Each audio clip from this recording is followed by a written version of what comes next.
Police स्टेशनला तक्रार दिल्याच्या रागातून प्रशांत जालिंदर मुळे यांनी दीपाली संजय गाडेकर व शैला उर्फ भारती विजय थोरात या गप्पा मारित असलेल्या मैत्रिणींवर प्राणघातक हल्ला करून गंभीर जखमी केले। याबाबतची फिर्याद दीपाली संजय गाडेकर वय 27 वर्ष राहणार निरामय सोसायटी कोल्हेमळा नारायणगाव यांनी पोलीस स्टेशनला दिली।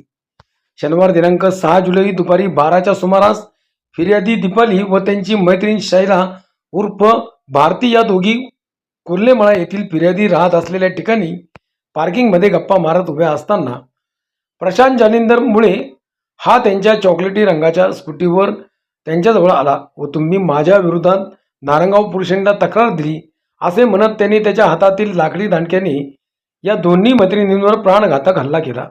यात शैला उर्फ भारती विजय थोरात यांच्या हाताला मार लागून हात फ्रॅक्चर झाला। त्यानंतर आरोपी मुळे यांनी त्यांच्या हातात चाकूने दीपाली यांच्या डाव्या खांद्यावर वार करून गंभीर जखमी केले। पोलिसांनी तपास करून आरोपीला ताब्यात घेतले असून पुढील तपास नारायणगाव पोलीस स्टेशनचे सहाय्यक पोलीस निरीक्षक महादेव शेलार यांच्या मार्गदर्शनाखाली पोलीस उपनिरीक्षक विनोद धुर्वे आणि त्यांचे सहकारी करीत आहेत।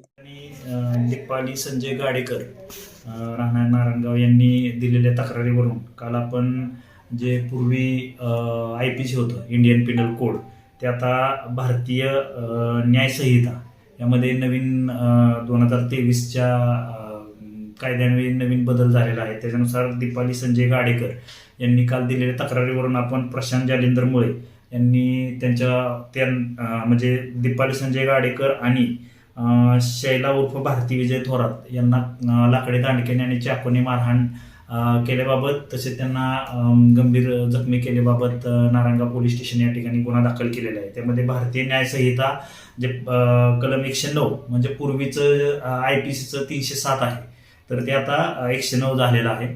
तसेच भारतीय न्याय संहिता 118(1), 115(2), 352, 351(2), 351(3) प्रमाणे नवीन गुन्हा या ठिकाणी आपण दाखल केलेला आहे। त्यामध्ये आपण जे आरोपी आहेत प्रशांत जालिंदर मुळे यांना या ठिकाणी अटक केलेली आहे आणि त्यांना मान्य न्यायालयात हजर केलं असता त्यांना 2 दिवसाची पोलीस कस्टडी रिमांड मंजूर केलेले आहे। तर अशा प्रकारे आता म्हणजे कायद्यामध्ये जो बदल झालेला आहे त्याप्रमाणे आता आपण या ठिकाणी नवीन कायद्याच्या अंमलबजावणीला सुरुवात केलेली आहे। थँक्यू।